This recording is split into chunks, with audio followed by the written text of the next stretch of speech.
নমস্কার, আমি জয়ন্ত কুমার বাগ। আপনাদের সকলকে জয়ন্ত মোটিভেশন চ্যানেলে স্বাগতম জানাচ্ছি। আজকের ভিডিওতে আমি আপনাদের শোনাবো এক মহান মার্কিন বিজ্ঞানী থমাস আলভা এডিসনের সফলতার গল্প। ইনি জন্মেছিলেন 11ই ফেব্রুয়ারি 1847 সালে এক নিম্ন মধ্যবিত্ত পরিবারে। পিতা ছিলেন স্যামুয়েল এডিসন, মাতা ছিলেন ন্যানো এডিসন। ইনি ছিলেন এই পরিবারের কনিষ্ঠ সন্তান।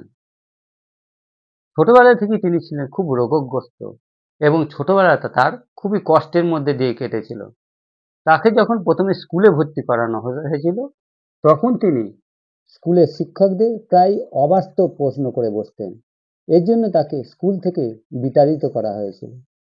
একদিন স্কুলের প্রধান শিক্ষক তার হাতে একটি চিঠি দিয়ে বলেছিলেন তোমার মাকে দিতে, এবং এই চিঠিতে লেখা ছিল, আপনার অযোগ্য সন্তানকে আমরা এই বিদ্যালয়ে রাখতে পারছি না।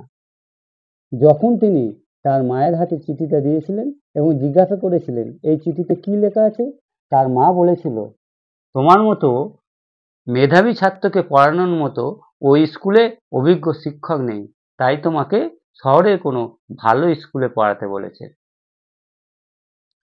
এরই কিছুদিন পর তার শুরু হয় বাড়িতে পড়াশোনা। তার কিছুদিন পরই তার পিতা মারা যান। তার কোনো প্রাতিষ্ঠানিক শিক্ষা ছিল না, তবুও তিনি বৈদ্যুতিক বাল্ব, গ্রামোফোন, ভিডিও ক্যামেরা সহ 1093টি জিনিস আবিষ্কার করেছিলেন, যা বিংশ শতাব্দীর দৈনন্দিন জীবনে প্রভাব বিস্তার করেছিল। হ্যাঁ বন্ধুরা, তোমরা যদি জীবনে সফল হতে চাও, তার জন্যে কোনো প্রাতিষ্ঠানিক শিক্ষার প্রয়োজন হবে না। শুধু কেবলমাত্র প্রয়োজন হবে কঠোর পরিশ্রম, মনের দৃঢ়তা আর সাধারণ বুদ্ধি। এই জিনিসগুলো থাকলেই তোমরা জীবনে সফল হতে পারবে। আজকের মতো এই পর্যন্ত। আবার দেখা হবে পরবর্তী ভিডিওতে। ধন্যবাদ।